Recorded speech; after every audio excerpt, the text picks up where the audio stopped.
이제 하나님께서 저희들에게 기록된 말씀으로 선포되진 말씀으로 말씀하십니다. 최고의 마음 표해 주시길 원합니다. 주께서 허락하시는 말씀은 디모데전서 6장 3절에서 12절까지의 말씀입니다. 디모데전서 6장 3절에서 12절까지의 말씀.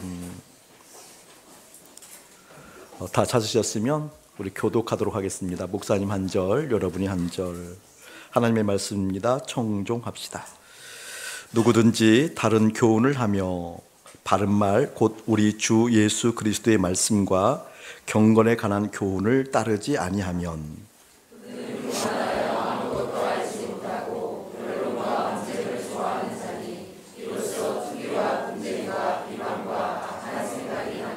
마음이 부패하여지고 진리를 잊어버려 경건을 이익의 방도로 생각하는 자들의 다툼이 일어나느니라.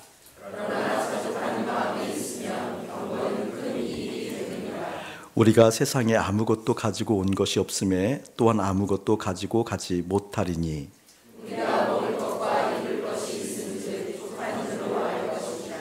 부하려 하는 자들은 시험과 올무와 여러 가지 어리석고 해로운 욕심에 떨어지나니 곧 사람으로 파멸과 멸망에 빠지게 하는 것이라.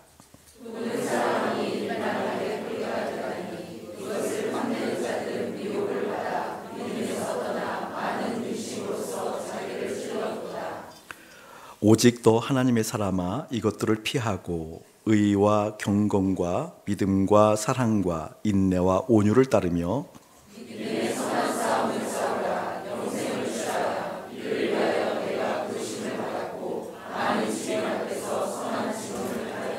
아멘, 아멘, 아멘. 한 주간 주님께서 저희들에게 하나님의 마음을 보여주셨어요. 그것은 무엇인고니 믿음을 가지고 있는 것과 믿음을 쓰는 것이 다르다라는 그런 하나님의 마음을 이번 설교를 통해서 선명해 보게 될 거예요. 또 나 믿음이 있다, 아니다, 쓰는 것이다 라는 하나님의 마음인데 오늘 설교 목적 진술을 먼저 하게 되어지면 그것입니다. 저를 한번 바라보실까요? 보통 우리가 믿음이 있다고 얘기했을 때 믿음을 가지고 있는 거잖아요. 이 믿음을 가지고 있는 것과 믿음을 쓰는 것 너무나 다르다라는 거예요. 믿음을 가지고 있다고 해서 반드시 믿음을 쓴다? 아니다 라는 거예요. 여러분, 믿음의 실력이라는 것은 믿음을 쓸 때 나타나요. 우리 삶 가운데 믿음의 실력이 드러나야 돼요. 그 믿음의 실력은 보유하고 있어서 드러나는 것이 아니라 갖고 있다라고 주장해서 드러나는 것이 아니라 갖고 있어라고 스스로 신념화해서 드러나는 것이 아니라 실제로 믿음이라는 것은 사용할 때, 쓸 때 그때 드러난다는 것인데 오늘 말씀을 통하여서 믿음이 쓴다라는 개념이 이런 거구나. 믿음을 가지고 있다라는 것은 이런 문제가 있구나. 그러면 어떻게 믿음을 쓸 수 있는 거지? 라는 것까지 오늘 말씀을 통해서 선명하게 보기를 주의 이름으로 축복합니다. 사람들이 착각하는 것 중에 하나가 내가 어떠한 일에 대해서 동의하면 그 동의한 내용에 대해서 내가 그러한 사람이라고 착각하는 경우가 참 많이 있어요. 예를 들면 어떤 선한 일이 있으면 선한 일에 대해서 동의했으면 내가 선한 사람인 줄 착각하는 경우들이 있어요. 그렇죠? 선한 것에 동의했다고 내가 선한 사람인가? 아니요. 이것은 별개의 부분이에요. 내가 어떤 일에 대해서 같은 생각을 가지고 있다고 해서 그 생각의 사람이라고 생각하는 경우가 있는데 절대 그렇지 않아요. 여러분, 믿음도 마찬가지예요. 믿었다라고 또 믿음이 있다라고 믿음을 보유하고 있다고 생각하지만 그 믿음의 사람이라고는 결코 단정 지을 수 없어요. 믿음의 사람이 하나님의 사람이라고 일컬어지고 하나님의 사람이라고 일컬어지는 그가 하나님 나라의 백성인 것을 믿지요. 그렇기 때문에 믿음을 가지고 있어 이것 때문에 믿음의 사람이라고 일컬어지지 않는다라는 것을 오늘 말씀에서 보게 된다는 거예요. 믿음이 있다라고 한다면 반드시 그 믿음은 사용된단다. 믿음이 쓰여지지 않으면, 믿음을 쓰지 않으면 갖고 있는 믿음이라고 여겨지는 것들은 반드시 버리게 된단다. 버리게 된단다. 예를 들면 이런 거죠. 아마 여러분 지난 한 주간 그런 경험도 있었을 것 같은데 뭐뭐 한 센치고 말씀의 터 세우기라는 어떤 감동이 왔을 때 그 감동이 왔음에도 불구하고 그 믿음을 쓰지 아니하면 그 믿음을 어떻게 버린 꼴이 되어진 거잖아요. 그런 경험들이 아마 있었을 거예요. 없네. 예를 들면 여러분 가운데 재정의 문제든 어떤 문제가 와서 염려가 들어왔을 때 그 염려를 믿음을 써서 염려를 제거하지 아니하면 반드시 그 염려를 해결하고자 하는 어떤 수들을 동원하게 되어지죠. 수. 그게 좀 얕게는 꼼수라고 얘기하게 되어지고, 또 혹시라도 그걸 해결하기 위해서 악심을 먹고 실제로 나쁜 생각에 수를 둘 수도 있어요. 믿음을 쓰지 않냐면. 사람들이 염려가 올 때, 또 근심이 왔을 때 차라리 꼼수이면 그나마 봐줄 텐데, 꼼수가 아니고 실제로 이렇게 딱 마음을 먹고 다른 수들을 두는 경우도 많이 있어요. 믿음을 써야만 그것도 경계할 수 있다는 것, 아울러 기억하시기를 축복합니다. 오늘 말씀을 듣고 믿음은 써야 되는 거구나. 믿음이 쓰여질 때 그때 믿음의 실력이라는 것이 무엇인지 보여지는 거구나라는 것을 보게 될 거예요. 자, 3절 말씀 한번 볼게요. 누구든지 세모 쳐놓으세요. 누구든지 세모 쳐놓으시고, 누구든지예요. 다른 교훈을 하며 바른 말 곧 우리 주 예수 그리스도의 말씀과 경건에 관한 교훈을 따르지 아니하면 줄거 놓으세요. 누구든지 따르지 아니하면이에요. 누구든지 따르지 아니하면 줄거 놓으세요. 누구든지예요. 따르지 아니하면 그는 교만하여 네모 쳐놓으세요. 네모 쳐놓으세요. 이제 목사님 한번 볼까요? 누구든지예요. 누구든지 따르지 아니하면 반드시 어떻게 된다? 교만해진다. 누구든지라는 것은 조건이 없는 거잖아요. 구별해 놓지 않은 거잖아요. 여기 있는 아침 목사도 따르지 아니하면 어떻게 된다? 교만해진다. 불변의 법칙이에요. 아침 목사가 날마다 하나님 앞에서 몸부림치는 것 같지만 어느 순간인가 따르지 아니하면 아침 목사도 반드시 어떻게 되어진다? 교만해진다라는 거예요. 자, 무엇을 따르지 아니하면 다른 교훈을 하며 바른 말 곧 우리 주 예수 그리스도의 말씀과 경건에 관한 교훈. 한마디로 말하면 뭐랄까요? 진리가 결론되지 아니하면, 그 뜻이겠죠. 진리로 결론 맺는 인생이 어떤 인생이에요? 믿음의 사람이겠죠. 그렇기 때문에 하나님 말씀, 다시 말하면 그 말씀을 따라가는 삶이기 때문에 믿음의 삶이 아니면, 믿음을 쓰지 아니하면, 믿음을 사용하지 아니하면 어떻게 되어진다? 교만해진다. 말씀을 그대로 좀 믿었으면 좋겠어요. 아멘. 다시 한번 저를 볼게요. 예수 그리스도의 말씀을 따라가지 아니하면, 그 뜻이 그 말이잖아요. 그대로요.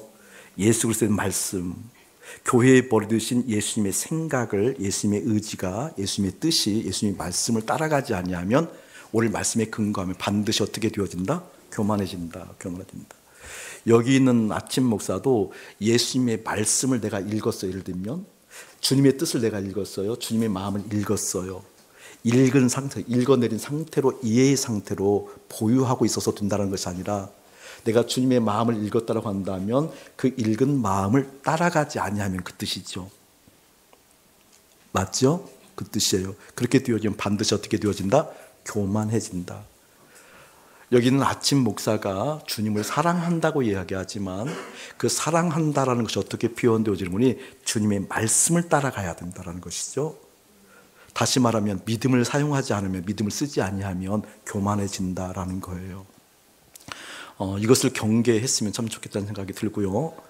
제가 그래도 이제 목사니까 목사의 폼은 좀 있을 거 아니에요. 그렇기 때문에 이런 마음들이 들으면 저도 경계하지만 우리 교우들도 생각하거든요. 교우들도 하나님의 말씀을 가지고 있다고 해서 교만해지지 않는 것이 아니라 그 말씀을 따라가지 아니하면 교만해지는구나 라고 말씀을 그대로 순전하게 믿게 되었을 때 오는 압박이 있어요. 압박. 그러면 여기 있는 목사는 교만할까, 교만하지 않을까, 교만하기가 쉬울까, 교만하지 않는 것이 쉬울까라는 것을 정직하게 제가 물어봐야 되겠죠. 또 그에 비추어서 우리 교우들도 제가 정직하게 한번 살펴보는 거잖아요. 저는 물어봤으니까 여러분 한번 물어볼게요. 여러분은 교만하기가 쉬울까요? 교만하지 않는 것이 쉬울까요? 그도 순수하게 대답을 잘 하시네. 대답 안 하신 분은 뭐예요? 그걸 명확하게 인정하기를 예수님이 축복합니다. 아멘. 우리가 교만하기가 쉬운 사람이라고 이야기하는 것보다 실제 교만하다라고 인정하는 게 더 좋을 것 같아요. 왜? 안 따라가고 있으니까. 안 따라가고 있으니까. 맞죠? 다른 것을 따라가죠. 시대 정신을 따라가죠. 시대가 요구하는 가치들을 따라가죠. 내 필요를 따라가죠. 내가 무엇인가 하고자 하는데 욕구, 내가 뭔가 내 마음 가운데 가지고 있는 되고 싶은 것, 갖고 싶은 것, 하고 싶은 것, 그것을 따라가고 그것을 실행하기 위해서 노력하잖아요. 주님의 말씀을 따라가는 것이 아니라, 그렇다고 한다면 나는 교만하기가 쉽다, 교만하지 않기 쉽다, 이런 차원보다는 교만하다, 이렇게 봐도 무리 아니겠죠? 동의가 돼야 좀 설교가 이어질 것 같거든요. 그렇죠? 제가 교만한 사람들 앞에 설교했다는 것이 얼마나 어렵겠습니까?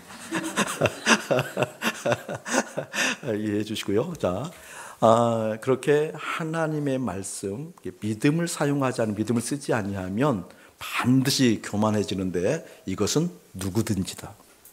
여기는 목사라고 목에 힘줄 필요가 하나도 없다라는 거예요. 자, 두 번째, 교만하여 그런 교만을 내모쳐놨죠. 자, 볼게요. 한번요. 아무것도 알지 못하고 변론과 언쟁을 좋아하니 줄 그어놓고 1번, 동그라미 1번. 자, 교만하게 되어지면 좋아하는 것이 생겨요. 자, 두 번째, 이로써 투기와 분쟁과 비방과 악한 생각이 나며 줄 그어놓고 2번. 교만하게 되어지면 좋아하는 것이 생기고 생각나는 것이 있어요. 자, 세 번째, 마음이 부패하여지고 줄 긋고 3번.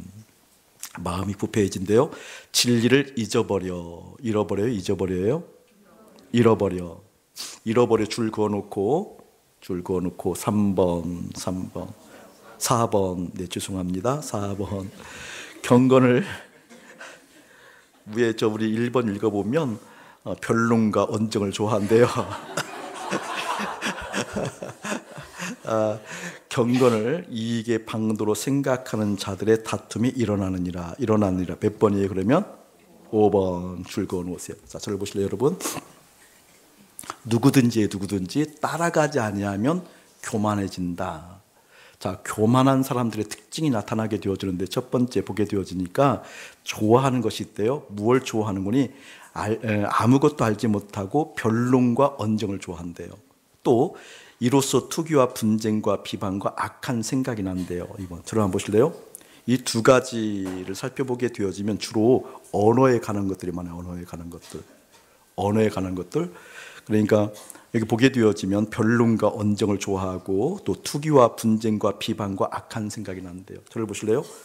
교만한 사람들의 특징을 보면 무리해서라도 잘 부딪히더라고요. 그런 걸 보죠. 좀 쉽게 얘기하면 싸울 준비가 잘 되어 있는 것 같아요. 싸울 준비가, 만반의 준비가 잘 되어 있는 것 같아요. 교만한 사람들 특징을 보게 되면 말로 다 쏟아버립니다. 대부분 말로 다 쏟아버려요. 또 하나의 특징은 이 교만한 사람들은 말로 다 쏟아버리기 때문에 정작 중요한 것이 무엇인지 잘 알지 못해요. 정작 중요한 것이 실제가 무엇인지 알지 못하고 말로 다 쏟아버리고, 이 부딪히는 것이 너무나 익숙해요. 싸울 준비가 되어져 있는 것 같아요. 저는 여러분들의 생각에, 여러분들의 마음 가운데 사랑하는 예수님의 말씀이 깊이 새겨지고 그 말씀을 사용하는 인생, 믿음을 사용하는 인생이 되어져서 이러한 것이 경계되어지길 예수님이 축복해요. 아멘. 그걸 좋아한다고 얘기하고 있잖아요. 또 생각이 난대요. 생각이 새록새록 이렇게 뭐랄까요, 샘에서 물이 솟아오르듯이 생각이 새록새록 일어나는데, 어떤 생각이 일어나는 거예요? 투기와 분쟁과 비방과 악한 생각이 내가 원하지 않아도 그 생각이 일어나는 거예요. 그래서 예수 믿고 주님과 함께하는, 주님께서 내 삶 가운데 역사에서 내 삶을 개입하기 시작하면 생각에 대한 갈등들이, 생각의 흐트러짐들이, 생각의 향방에 대해서 민감하잖아요. 그래서 끝내 이 생각이 정돈되지 않으면 안 된다는 걸 깨닫기 때문에 이 생각의 전쟁에 터해서 정돈되기를 그토록 주님께 구하잖아요. 그래서 예수 믿게 되어지면 정말 주님과 친하게 되어지는 시간들이 길어지면 길어질수록 생각이 단순해지잖아요.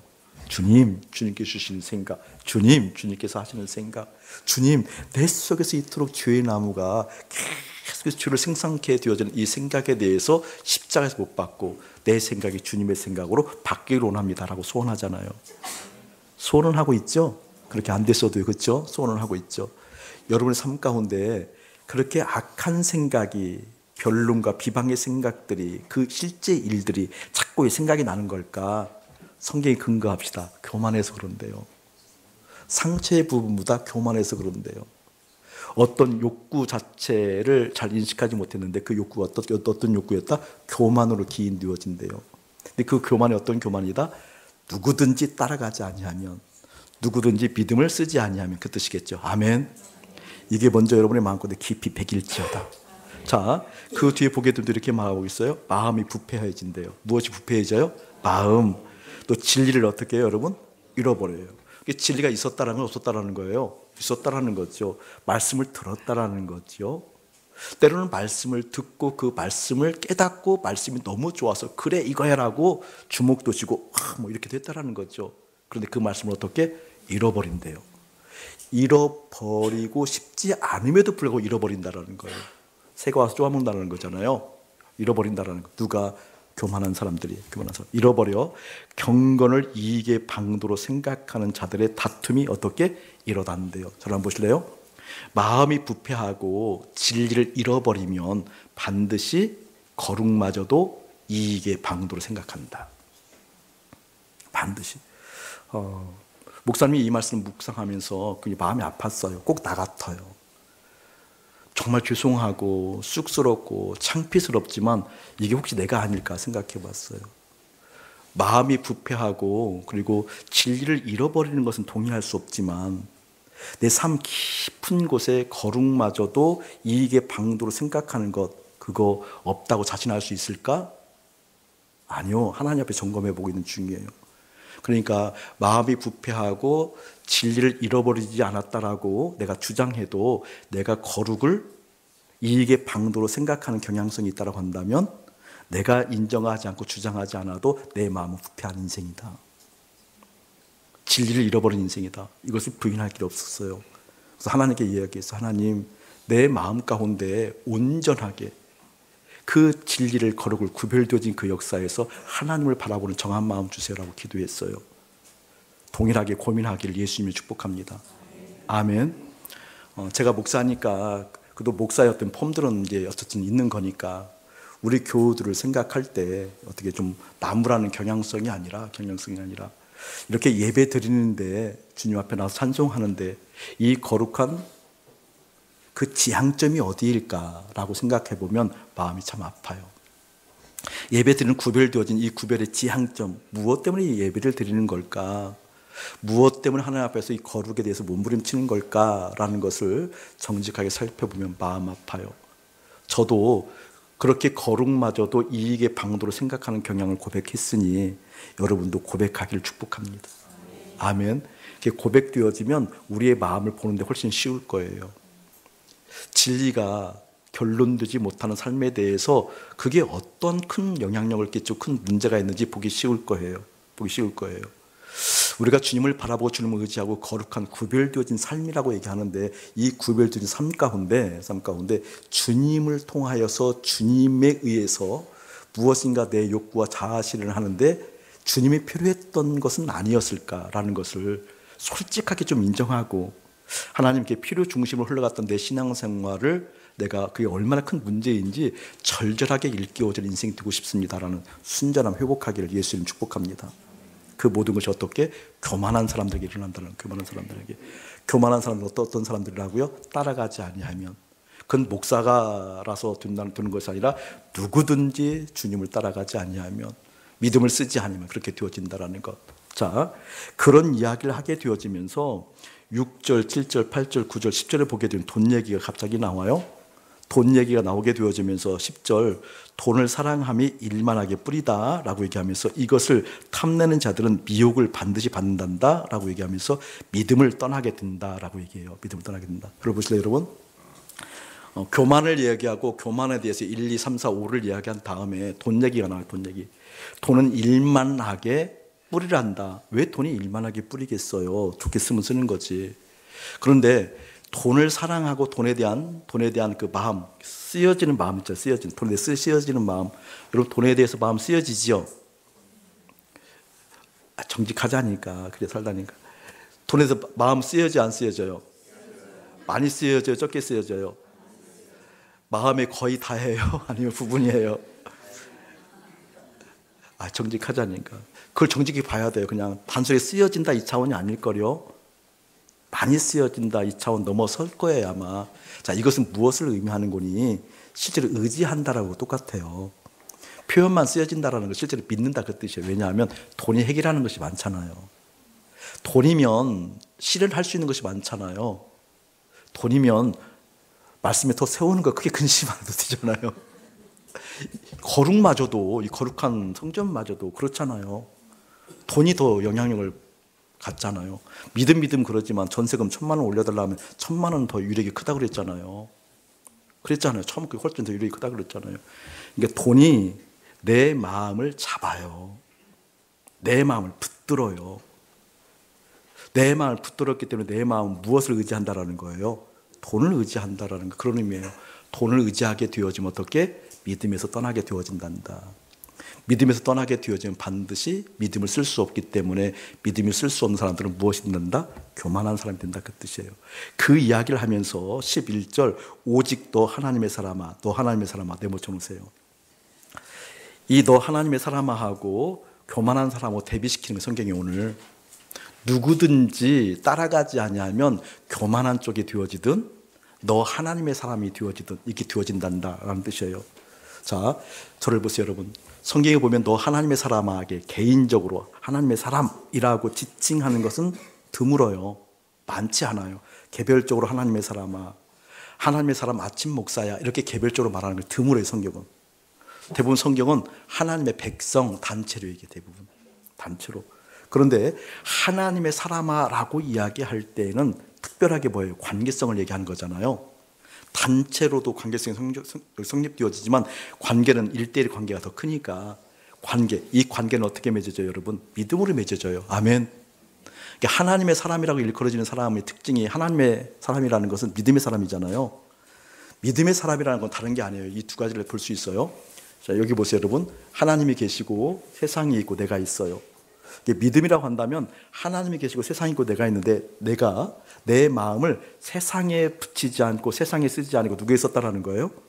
그게 믿음이잖아요. 아멘. 이게 관계성. 내 마음을 1차적으로 누구에게 썼다? 하나님께 썼다라는 거거든요. 하나님의 사람. 내 마음을 어디에? 세상에 쓰지 않았다는 것을 의미하거든요. 세상에 쓰지 않은 것만큼 하나님께 쓴 만큼 관계성이 돈독해지는 거죠. 아멘.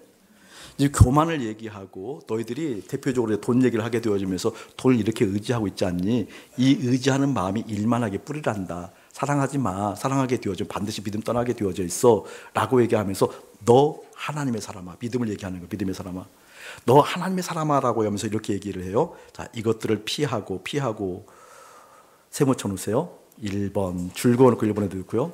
줄 그어놓고 1번 이것들은 뭐예요? 위에 나와 있는 돈을 사랑하는 얘기들을 하게 되어지면서 돈 사랑하는 것을 피하고 뜻이에요. 누구한테 얘기하고 있는 거예요? 하나님의 사람들에게 이것을 피하고. 두 번째 의와 경건과 믿음과 사랑과 인내와 온유를 따르며 2번. 자, 믿음의 선한 싸움을 싸우라 줄 그어놓고요. 3번 영생을 취하라 4번. 자, 저를 보세요 이제는요.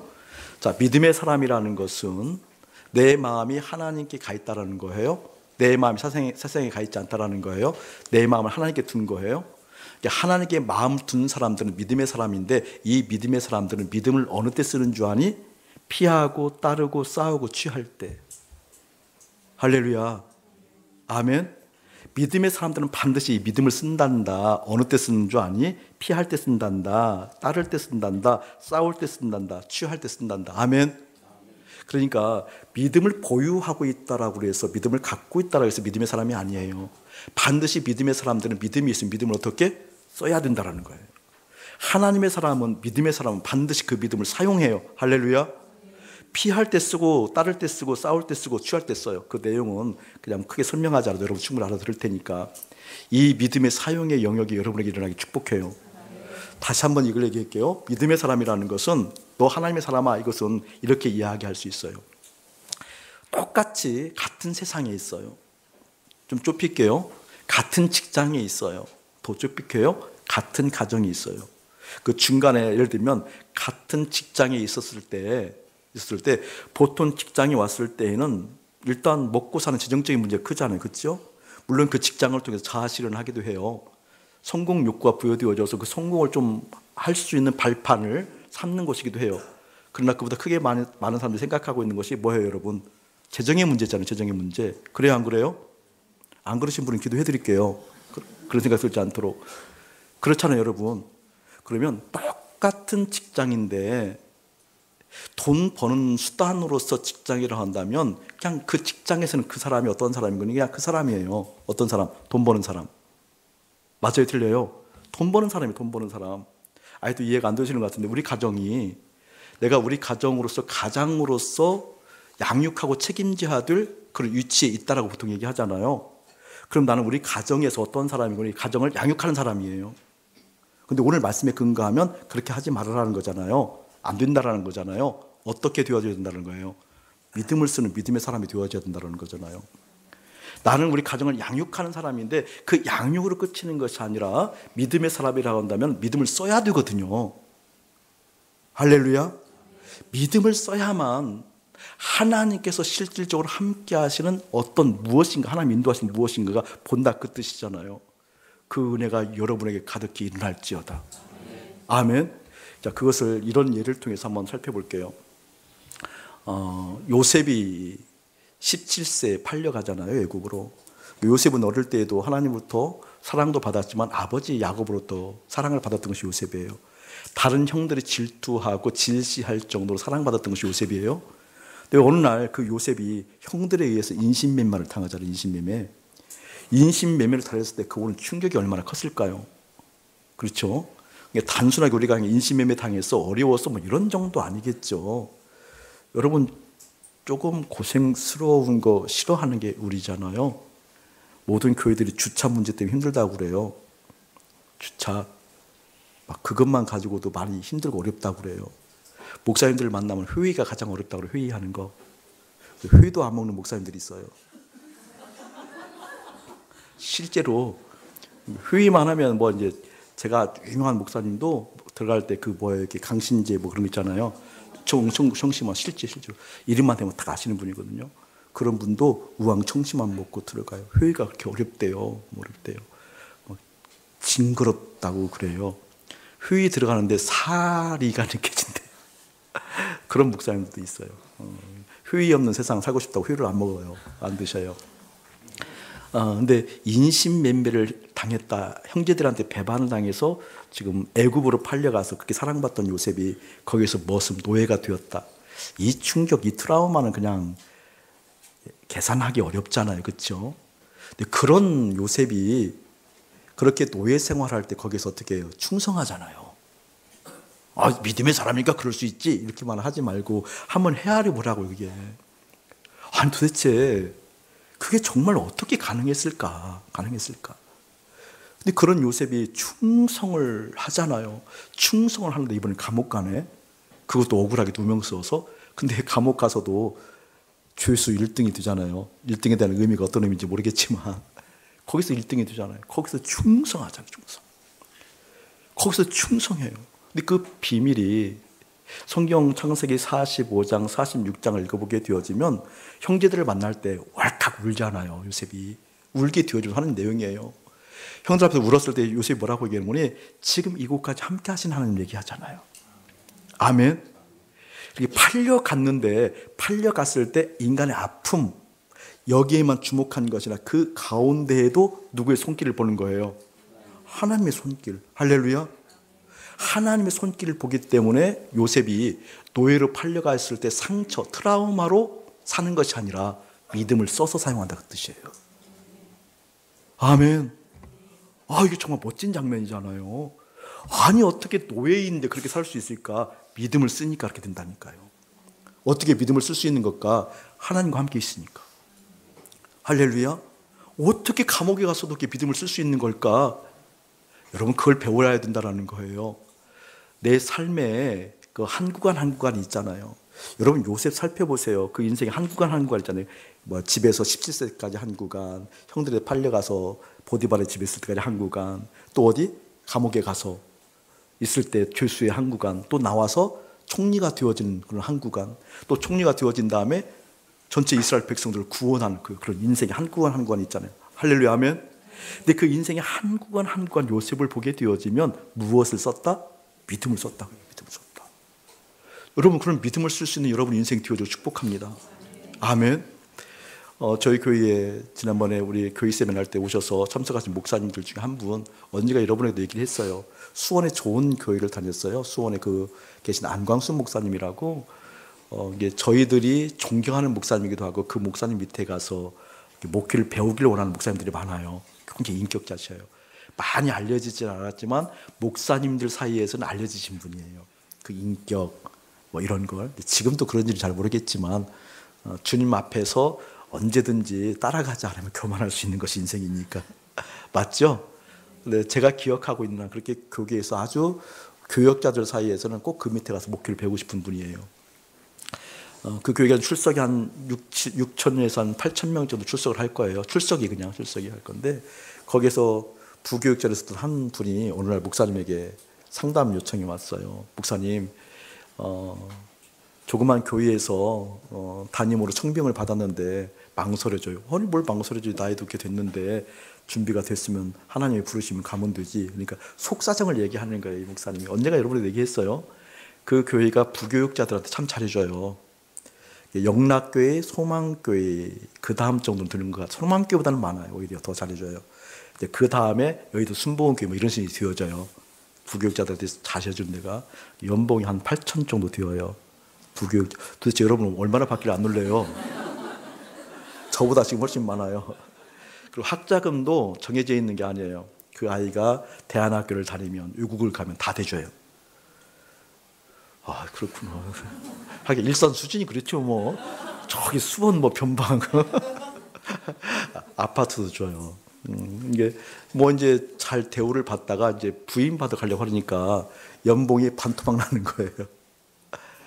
그 이제 아이들이 다 대안학교를 3명 다 다니고 있는데 하나는 유학 가 있고 다니는데 이제 뭐 가게 되어지면 그 학자금도 3분의 1로 줄어드는 거예요.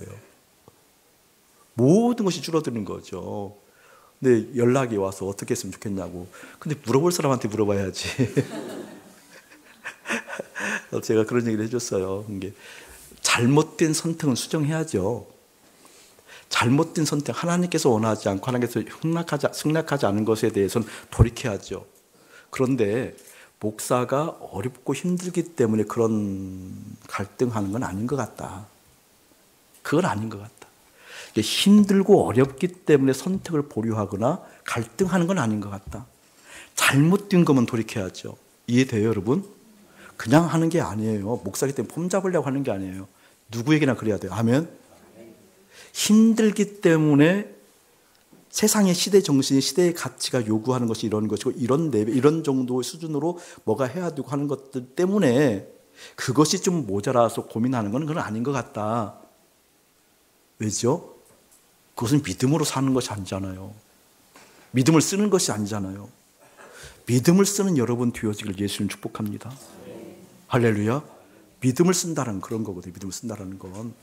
그래서 그 목사님이 이제 갔어요. 가서 이제 그러니까 단단하게 마음 먹고 간 거죠. 갔는데 너무 어려움이 큰 거예요.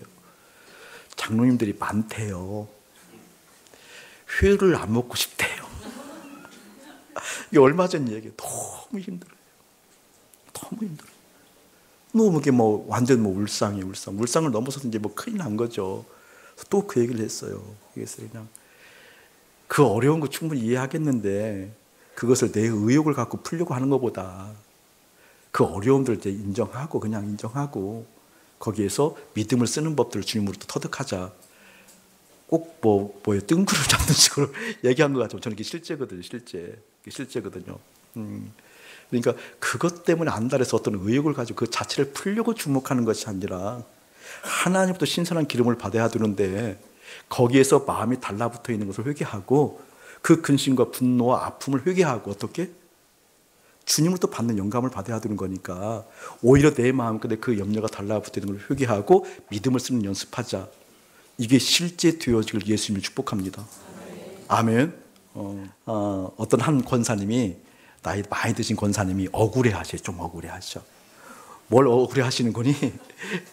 남편이 잘못하는데 자꾸 목사님이 회개하라고 한다고 억울해하셔요. 근데 그 할머니 권사님이 저한테 얘기하는 거예요. 얘기하는 거 보니 잘못은 남편이 하는데 목사님이 회개하라고 한다고 해서 억울하다고. 아니 왜 잘못은 할아버지가 했는데 왜 나한테 자꾸 회개하라고 하냐고. 그래서 목사님이 얘기했어요. 목사님이 어떤 얘기를 했는 거니? 이런 것을 좀 살펴봐야 된다고. 무엇인 거니? 그러니까 잘못했기 때문에 내가 스스로 괜찮은 사람으로 생각하는 경향이 있거든요. 잘못했기 때문에 내 마음 가운데는 그 사람에 대해서 미움이 생겨 안 생겨요? 미움은 빛깔이 많겠죠. 미움이 크게 크면 살인까지도 일어나는 거거든요. 나한테 잘못했을 때 다른 걸 회개하라는 것이 아니라 잘못했기 때문에 내 마음에 들어오는 미움까지도 넘어가면 안 돼요. 그런 것을 회개하라는 거거든요. 회개하라는 것. 근데 그게 안 된다라고 얘기하는 게 잘 안 된다고. 근데 이제 제가 어떤 얘기를 했는 거니? 지금도 그렇게 믿음 생활을 하시는데 그런 얘기를 했어요. 그게 바로 병든 자아예요. 그게 바로 병든 자아예요. 권사님, 그게 바로 병든 자아예요. 병든 자아로 아무리 우리가 믿음 생활을 한들 오히려 그게 문제가 되는 거거든요. 지금 보세요. 잘 안 된다, 잘 안 된다. 내가 잘못한 걸 잘 인정할 수가 없다. 그걸 회개할 수가 없다. 돌이킬 수가 없다. 오히려 억울한 마음이 크다. 억울함이 크다. 그동안 믿음을 쓰지 않고 갖고만 있어서 그래요. 믿음을 쓴다는 것은 뭐였어요, 여러분? 말씀을 따라가는 거였잖아요. 말씀을 따라간다고 했다면 그 말씀하신 대로에서 순복하고 굴복하는 거잖아요. 그럼 주님께서 미워하는 감정은 회개하라고 그랬으니까 그걸 회개하면 되는 거잖아요. 분리해서. 근데 우리는 그동안 그렇게 하지 않냐고. 누구의 뜻대로 살았어요? 내 뜻대로 살았어요. 믿음마저도 내가 주인 돼서 살았다니까요. 그러니까 이제 긴 시간이 지나니까 회개가 잘 안 되는 거죠. 안 되는 거죠. 미운 감정이 더 큰 거죠. 그래서 얘기하는 거예요. 아니 어떻게 사람이 내가 지금 뭔가 공격을 당했는데 바로 미워하는 감정이 용서가 안 될 수 있겠어? 라고 얘기하더라고요. 동의하시죠 여러분? 그게 병든 자아라니까. 그게 병든 자아예요. 병든 자아. 병든 자아는 뭐예요? 내가 주인 되어서 예수 믿은 거라니까요. 저는 그런 분들을 너무나 많이 보아요. 목사님 완벽하다 그 뜻이 아니라 너무나 많이 본다니까요. 그런데 믿음을 쓴다라는 것은 뭐예요? 오늘 말씀하신 그 말씀이 내 삶 가운데 들어와 그 말씀들 그대로 흘려보내는 인생이잖아요. 이 흘려보내는 역사가 여러분의 삶 가운데 가득해지기를 예수님 축복합니다. 아멘. 요셉이 그랬다는 요셉이. 자 보세요 여러분. 하나님의 사람들이 이렇게 믿음을 쓰기 위해서 여러 가지 단계가 있는데 그 중에서 요셉을 보게 되어지면 참 중요한 것이 하나 있어요. 저는 예전에 청소년 집회를 많이 나갔었잖아요. 뭐 다른 집회도 많이 나가지만 청소년 집회도 많이 나가서 그때 청소년 집회 주되게 사용했던 주제가 비전이에요. 비전, 꿈. 지금 생각해보면 다 그 사기예요. 사기. 그때는 사기라는 것을 몰랐어요. 완전 사기친 거라니까요. 성경을 몰라도 그렇게 몰랐던 얘기라니까요. 여러분 지금도 그런 얘기 하잖아요. 목표 세우고 비전 품고 꿈 세워서 소년이야 뭐 야망을 가져라는 것좀 얘기하는 것처럼 성경적 관점으로 보면 이것처럼 큰 사기가 없어요.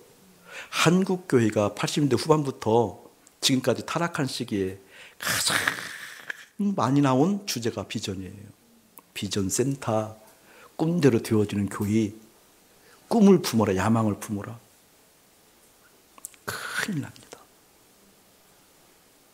믿음을 꼭 알아도 거꾸로 알아서 그래요. 요셉이요, 노예가 됐어요. 그리고 감옥 갔어요. 그 상황 가운데 꿋꿋하게 이길 수 있는 것은 총리가 돼야지. 총리에 대한 야망, 총리에 대한 비전, 총리에 대한 꿈, 그것 때문에 그랬나요? 비전은 하나님께서 가지고 계신 겁니다. 그러면 어떻게 해야 된다는 거예요? 인생의 구간 어떻게? 믿음을 쓰는 것을, 하나님과 관계 속에서 믿음을 쓰는 것을 우리는 계속해서 활성화시키고 넓혀가고, 어느 시기가 되어지면 하나님께서 그 비전을 이루어 가시는 걸 보는 것이 인생입니다. 아멘. 근데 우리는 그 하나님 제껴버리고 꿈을 품으래, 비전을 품으래. 그동안 그걸 그렇게 가르쳐 살았다니까요. 아니요, 이것은 병든 자아로 사는 거예요. 내가 주인 듯 사는 거예요. 여러분, 요셉이 그 인생의 한 구간 한 구간 주님 앞에 믿음을 쓰고 그 주님을 바라보았을 때 어느 순간에 그 요셉을 하여금 어떻게 총리의 자리로 주께서 당신의 꿈을 심으셔서 한 민족을 구원케 하는 그 역사를 주님께서 이루어 가십니다. 할렐루야. 이것을 꼭 보기를 예수님이 축복합니다. 자, 중요한 거예요. 그렇기 때문에 믿음의 사람들에게서 꿈을 실현하는 것이 아니라 믿음을 쓰는 것이 가장 중요한 건데, 믿음을 쓰기 위해서는 첫 번째 중요한 것이 마음을 써야 돼요. 마음을. 믿음을 쓰기 전에 마음을 쓰는 일이 없게 되어지면 절대 믿음을 쓸 수 없습니다. 믿음의 사람을 얘기할 때 내 마음이 어디에 가 있다? 하나님께 가 있다. 이게 믿음의 사람들에게서는 이 마음이 누구에게 쓰여지는 거예요? 하나님께 쓰여져야 돼요. 저를 보세요, 여러분. 하나님께 쓰고 싶어도 쓰지 못하잖아요. 쓰고 싶어도 그토록 노력하는데 안 쓰여지잖아요. 그렇죠? 그래서 회개하면서 쓰여지게 해달라고 기도하셔야 된다니까. 아멘. 여기 있는 목사님이 주님을 향한 사랑하는 건 분명하다니까요. 그래서 내 마음 가운데 주님께 신경 쓰이지 않고 마음 쓰여지지 않으면 굉장히 힘들어해요. 근데 어느 순간에 보게 되어지면 그냥 덤덤할 때가 있어요. 생각해도 덤덤할 때. 또 어느 순간에 덤덤한 것을 넘어서서 이렇게 감동이 되어지지 않고 그냥 덤벙덤벙 넘어갈 때가 있어요. 아침에 기도할 때도 그냥 기도를 안 하는 게 아니에요. 분명하게 기도를 해요. 무릎 꿇거든요. 지금도 목사님은. 앞으로도 꿇어야 되겠죠. 근데 지금이라도 얘기하는 것은 어떤 느낌이 있는 거잖아요. 지금도 무릎을 꿇어서 기도해요. 아침에 목사님 일어나면 침대에 탁 일어나서 무릎 딱 꿇고. 근데 이 마음에 감동이 없을 때는 죽겠는 거예요. 그때 막 인상을 써가면서도 집중해서 기도해도 감동이 없는 거예요. 이때는 뭔가 문제가 있는 거라니까. 그걸 지나치면 반드시 문제가 생겨요, 목사님. 반드시 문제가 생겨요. 반드시 공격을 당해요. 여러분, 마음이 온전하게 주님께 가 있는 역사 여러분을 있길 축복해요. 아무것도 염려하지 말아라. 너희들 기도하거라, 간구하거라. 그리하면 평강의 하나님이 너희 마음과 생각을 지킨단다. 할렐루야. 빌립보서 말씀이 맞죠? 내 마음이 하나님의 평강으로 채워지지 않은 덤덤함, 일렁거리고 갈등이 일어나고 이런 것은 말할 것도 없지만, 감동이 없고 그럴 때에도 지금 평강의 하나님이 내 마음을 주장하지 않고 있다는 걸 분명하잖아요. 이때는 어떤 때라? 반드시 기도할 때예요. 할렐루야. 그러니까 우리가 믿음을 쓰는 사람 특징을 보게 되면 요셉이 보통 트라우마가 아니잖아요. 그 노예 생활과 감옥 생활에서도 그 마음을 썼다니까, 주님께 일단 먼저. 그때 어떻게 믿음을 쓰는 법들이 주님께 주셔서 믿음으로 살아가는 인생이 되어졌다는 거예요. 할렐루야. 마음을 주님 앞에 쓰기를 축복해요. 마음이 여러분 재정 가운데 가 있잖아요. 일만하게 뿌린 그 돈에 다 가 있잖아요. 여러분의 위치가 흔들려서 죽겠잖아요, 지금. 여러분의 삶의 안전이 보장이 안 되어져서 죽겠잖아요. 그게 내 마음이 거기 가 있잖아요. 주님을 부르는데 말씀을 듣는데도 그 마음이 다 가 있잖아요. 건강에 대해서, 뭐에 대해서. 그것을 단순하게 생각하지 말아라. 그 마음을 어떻게 돌이키고 주님 앞에 내 마음이 가 있기로 합니다. 아멘. 나 주님께 마음 가 있어야 돼요. 목사님은 안 될 때가 있어요. 그럴 때는 발버둥쳐도 안 돼요. 그럼 금식해야 된다니까. 그럼 그런 과정 가운데 반드시 주님께서 어떤 실마리를 주셔요. 반드시 무엇인가 알게 하셔요. 그때 그것을 콕 집어서 돌이켰을 때 주님의 마음이 부어지는 신선한 기름 부음의 역사, 여러분의 마음 가운데 가득하길 예수님이 축복합니다. 자, 믿음을 한 번 더 이야기할 때 이 부분을 꼭 명심하셔서 들으셔요. 그냥 여러분 듣기만 하시면 돼요. 마태복음 11장인데 예수님께서 이렇게 말씀하셔요. 예수께서 권능을 가장 많이 행하신 마을이 있대요. 예수님께서 권능을 가장 많이 행한 마을이 있는데, 회개하지 아니함으로 그때 책망하시되 화 있을진저 고라시나, 화 있을진저 벳세다야, 너에게 행한 모든 권능을 두로와 시온에서 행하였더라면 그들이 벌써 베옷을 입고 제에 앉아 회개하였으리라. 중요한 의미예요. 가지고 생각하고 계셔요. 가버나움아 내가 하늘에게까지 높아지겠느냐, 교만하겠느냐 그 뜻이죠. 음부까지 낮아지리라. 너희에게 행한 모든 권능을 소돔에게 행하였더라면 그 성이 오늘까지 있었으리라. 이 가버나움에서 우리 예수님이 수많은 권능과 기적을 행했잖아요.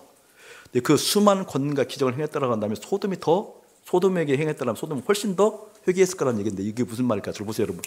중요한 거죠. 믿음을 얘기하려고 그러는 거예요. 믿음을 써야 되는 것을 하려고 그러는 거예요.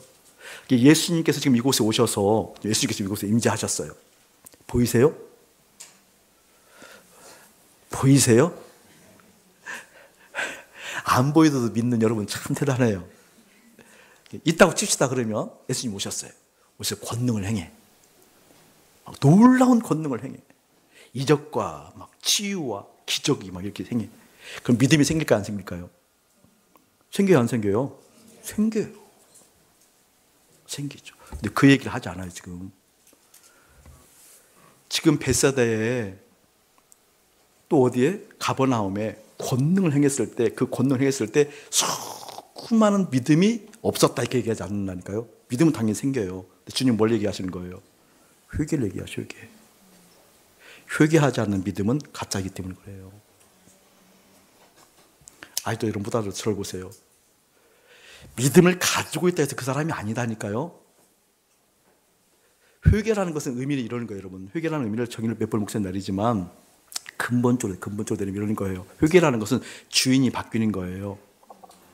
아멘. 근본적으로 바뀌는 거거든요. 내가 예수를 믿어도 내가 주인 되어서 믿는 거라니까요. 아까 80 넘으신 권사님 얘기했던 것처럼 지금도 그토록 열심히 기도하고 열심히 주님 바라보는 것 같지만 주인 되어서 믿으니까 회개가 어렵다니까요. 내가 억울한 것이 하나님 말씀을 덮어버린다니까요. 내가 억울한 것이 주님께서 말씀을 덮어버린다니까요. 회개라는 것은 무엇을 의미하는 거니? 내가 주인 되어서 믿었던, 내가 주인 되어서 살았던 모든 것을 돌이키고, 누가 주인이다? 하나님이 주인일 때만 그렇게 아픈 감정이 있다 할지라도 억울함보다 말씀의 근거에서 돌이키겠죠. 아멘. 그것 보고 믿음을 쓴다 그 뜻이에요. 할렐루야. 그러니까 믿음을 쓰는 사람들은 반드시 무엇이 전제될까요? 회개. 아멘. 회개한 사람들이 내 마음이 다른 것이 들어왔을 때 또 주인 되어서 내가 믿네.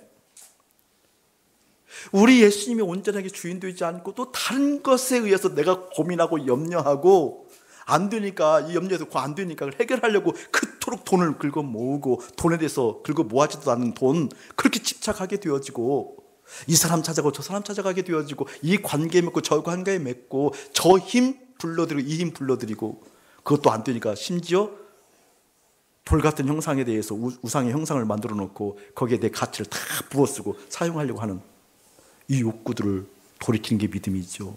아멘.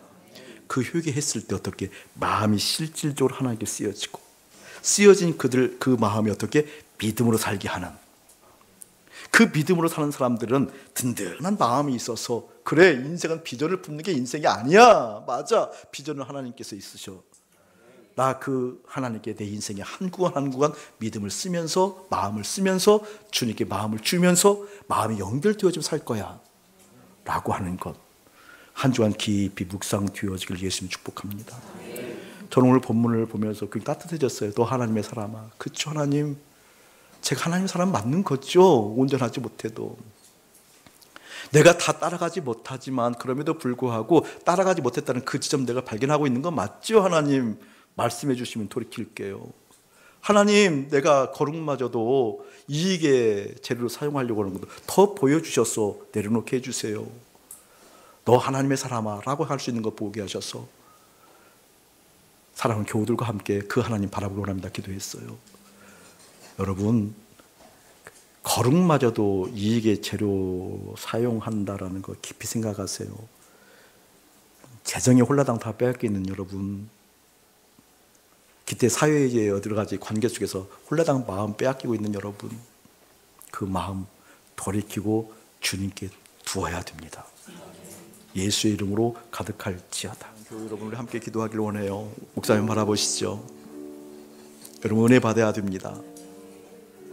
은혜 받고자 하는 마음이 있어야 됩니다. 내 마음이 주님께 가 있지 못하던 것 돌이켜야 됩니다. 돌이켜야 됩니다. 그 사람이 믿음을 쓸 수 있습니다. 믿음을 쓰지 못하면 교만해집니다. 믿음을 쓰지 못하면 교만해집니다. 믿음을 쓰지 못하면 대안을 찾기 일쑤입니다. 믿음을 써야 됩니다. 너 하나님의 사람이라 라고 일컬어지는 하나님의 사람, 그 사람이 저이고 싶습니다. 하나님께 마음 두는 인생, 돌이키는 인생 저이고 싶습니다 라는 마음 품고 이 시간 간절하게 소리내서 기도하기로 합니다. 믿음을 갖고 있는 것과 믿음을 쓰는 것은 다른 겁니다. 내가 예수를 아는 것과 예수님과 관계 가운데 들어간 예수님 안에 있는 것은 다른 겁니다. 내가 고백하는 것과 실제는 다른 겁니다. 믿음이 실제 되어지지 아니하는 믿음은 아무 소용없습니다. 실제 되어진 복음만 나를 바꿉니다. 그 인생은 반드시 믿음을 씁니다. 믿음을 쓰는 너 하나님의 사람아 라고 일컬어져서 하나님의 영광, 하나님의 손길이 사랑하는 교우들에게 가득하기를 예수의 이름 축복합니다. 이제는 우리 주 예수 그리스도의 은혜와 우리 아버지 하나님의 극진하신 사랑하심과 성령 하나님의 감화감동 교통하심이 나 믿음이 있다, 아니다, 써야 된다 라는 그 의미를 깨닫고 믿음을 쓰기 위해서 마음을 쓰고 돌이키기를 원하는 거룩한 백성들 가운데 이대로부터 영원 무궁토록 함께 할지어다. 아멘.